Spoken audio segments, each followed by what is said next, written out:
There were times when the walls felt final for me, not just tall, not just locked, but permanent, as if they had been there long before I arrived and that they would remain long after I was gone. In those moments, freedom felt like a word people just used way too loosely, the way children talk about places that they've never been.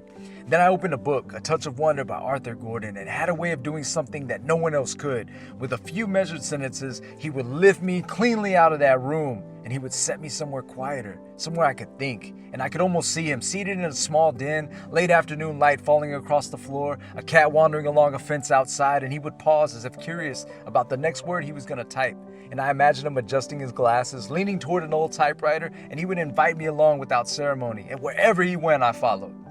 And for a while, the walls lost their authority. They lost their permanence. A few days ago, I came home tired, in the way ordinary tired men get, carrying the day with them long after they put their keys down.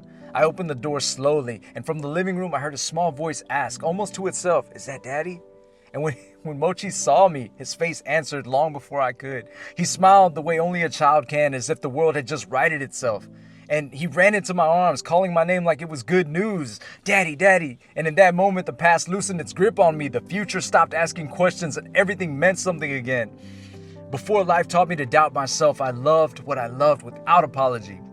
I wrote poetry, I wrote music, I sat with sunsets and believed they were enough. And I asked questions knowing they would never end, and I found comfort in that. For every answer, I knew there were a million more, and that felt like mercy, not confusion. I still believe in God, I still believe in integrity, I still believe a good heart is not something you grow out of, even when the world tries to convince you otherwise. And sometimes when I open a book or a door, I remember this. Freedom does not always arrive by force. Sometimes it comes quietly, smiling, and calling you dad.